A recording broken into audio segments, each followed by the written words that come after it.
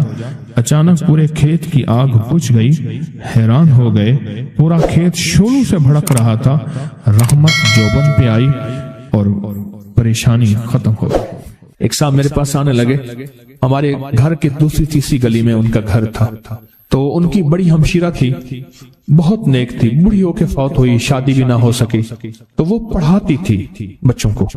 تو میں ان کے ہاں جاتا تھا، پڑھتا نہیں تھا، جاتا تھا۔ ہمارے ایک بچہ ہوتا تھا، کبھی اس کی تختی دینے، کبھی اس کا قاعدہ دینے میں جاتا تھا۔ یہ جب بھی غسل خانے میں ہوتے تھے، اندر سے گانے کی آوازیں آ رہی ہوتی تھی۔ اللہ نے ایک نظام بدلا، بہت سالوں کے بعد تسبیح خانے کی نسبت ملی، اور تسبیح خانے کی نسبت کے بعد ہر وقت ذکر ہے۔ میں نے ایک دفعہ کہا، میں نے کہا آپ گاتے ہوئے جو ہے غسل خانے میں گاتے تھے، ایسی آنکھیں کھول کے لگے کہ مرشد واقعی آپ کو کشف ہوتا ہے۔ میں وہ کشف نہیں ہے، میں تیری ہمشیرہ کے پاس کبھی تختی دینے آتا تھا، فلانی پڑھتا تھا کہ ہاں، میں کہ تجھے گاتا ہوا میں دیکھتا تھا، اور میں کہتا تھا یا اللہ اندر تو ساری ظلمت ہوتی ہے اور یہ اندر گاتا ہے۔ کہنے لگا، رونے لگا، کہنے لگا بس وہ میں اب تک بھی گاتا تھا، لیکن جب سے تسبیح خانے کی نسبت ملی اور جب سے تسبیح خانے کی، اب تو میری زبان ہے، اور کوئی پل ایسا نہیں کہ اس کا نام نہ ہو، اس کی یاد نہ ہو، کلمہ درود نہ ہو، ذکر استغفار نہ ہو، کوئی مسنون دعا نہ ہو، کوئی وظیفہ نہ ہو، کوئی ورد نہ ہو۔ اب تو عالم یہ ہے، ہر پل آفات آ رہی ہیں، مصیبتیں آ رہی ہیں، اس لیے فرمایا جب مرغ بانگ دے تو وہ دعا پڑھو، اللہم انی اسألک من فضلک، اے اللہ اپنے فضل کا تجھ سے سوال کرتا ہوں۔ میرے آقا کا فرمان ہے جب مرغ بانگ دیتا ہے، وہ صبح ہو، دوپہر ہو یا شام ہو، یہ ہمارا زندگی کا معاملہ ہے کہ مرغ جو دوپہر کو بانگ دیتا ہے اس کو ذبح کر دو۔ ایک دفعہ بندے نے ذبح کر دیا کہ نہیں یہ دوپہر کو بانگ آنے لائی، تو اس کی وجہ سے پھر مصیبتیں آتی تھی، اس کو ذبح کر دیا۔ میں نے اس کو جب فرمان سنا تو پریشان ہو گیا۔ میں نے کہا آقا کا فرمان ہے میرے کملی والے کا، سرکار نے فرمایا جب کوئی عرش سے رحمت کا دروازہ کھلتا ہے، مرغ وہ دیکھتا ہے۔ رحمت جب بھی کھلتی ہے مرغ، اس لیے میں گدھے کی آواز ہو، گدھے کی آواز تو اس پہ اعوذ باللہ من الشیطان الرجیم پڑھو، میں وہ جس وقت عذاب کا، بلا کا، مصیبت کا دروازہ کھلتا دیکھتا ہے وہ پڑھتا ہے۔ مرغ کی بانگ میں تو اللہ کا فضل مانگو، اللہ کا فضل۔ یہ پل پل کی دعائیں، یہ پل پل مانگنا، یہ پل پل کے لمحات، یہ پل پل کی اس کے سامنے، شہنشاہ کے سامنے گریا زاری اللہ کو پسند ہے۔ پھر اللہ پاک مرغ کو دکھاتا ہے یہ رحمت کا دروازہ کھلا ہے، اور رحمت جا، وہ بندہ ہر وقت میرا نام لیتا ہے، اس کے گھر پہ برس، اس کی نسلوں پہ برس، مولا کیا برسوں، رزق برس، صحت برس، عزت برس، شان و شوکت برس، وسعت برس، خیر برس، حفاظتوں کا نظام برس۔ اور عذاب کا دروازہ جب کھلتا ہے اور جو بندہ ہر وقت ذکر، دعائیں، تسبیحات، اعمال، تسبیحاں نہیں کرتا تو اس کے اوپر پھر عذاب، مصیبتیں برستی ہیں۔ ایک چیز اور بتا دوں، یہ بھی بہت ضروری ہے، اللہ سے وہ وقت نہ مانگیں جب ہماری زبان اتنا ذکر کرے اور ہماری آنکھیں اتنی روئے، اللہ کہے نہیں اب تیری روتی آنکھوں میں مجھے ترس نہیں آئے گا، اب تیری یہ چلتی زبان پہ میرا ترس نہیں آئے گا۔ وہ وقت اللہ سے نہ مانگے۔ کون سا وقت؟ سب سے زیادہ ذکر، تسبیحاں، تہجد، سب سے زیادہ وظیفے، قرآن تلاوتیں، جیلوں میں سب سے زیادہ، یا ہسپتالوں میں یا کچہریوں میں۔ کیوں؟ وہاں بے بسی ہوتی ہے، وہاں بے بسی ہوتی ہے۔ تو میرے آقا نے فرمایا مصیبتوں اور تکلیفوں، بلاؤں اور مصیبتوں کی موجیں آئی ہیں تو ان کا اگر مقابلہ کرنا ہے تو ایسی دعاؤں سے جن کے اندر زاری ہو۔ کیوں؟ ایک بات اور سن لے، ہم دعائیں پڑھتے ہیں، مانگتے نہیں ہیں۔ ہم دعائیں پڑھتے ہیں، دعاؤں کا مانگنا دل کی گہرائیوں سے، اندر کے درد سے۔ وہ تیری جو بھی زبان ہے، ہندی ہے، سندھی ہے، وہ دنیا کی کوئی بھی زبان ہے، اس زبان کو رب جانے، رب کے فرشتے جانے، اور اللہ اس پہ مہریں لگاتا ہے۔ پھر دعاؤں کے ساتھ زاری کو جوڑے، دعاؤں کے ساتھ زاری کو جوڑے۔ ایک درویش تھے، لوگوں کو اللہ اللہ سکھاتے تھے۔ ایک جنگل میں جا رہے تھے سفر میں کہیں، تو ایک جگہ جو ہے رات پڑ گئی، ایک درخت کے نیچے قیام کیا۔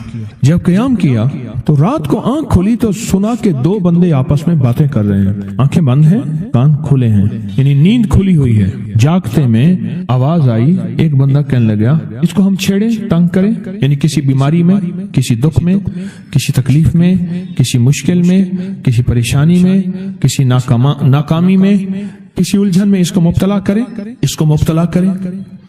دوسرا کہنے لگا چھوڑ، تجھے اس نے کیا کہا ہے، تو اس کو کیوں تنگ کرتا ہے؟ نہ میں اس کو تنگ کروں گا، ایسے خام جاتے جاتے کسی کو انگلی لگا دی، کسی کے آگے پاؤں کر دیا، پاؤں کے بل گر گیا۔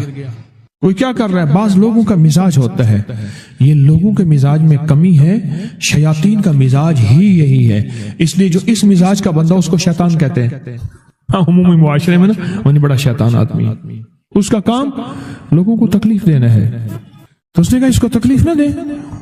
اچھا یہ اب سن رہا ہے، یہ سن رہا ہے، اس نے کیا کیا؟ دل ہی دل میں شہد اللہ انہ لا الہ الا، یہ قرآن پاک کی 2 آیتیں بغیر حساب تک انمول خزانے میں، قرآن پاک کی آیت ہے، یہ اس نے دل ہی دل میں پڑھ لی، بس ایک دفعہ پڑھ لی دل ہی دل میں۔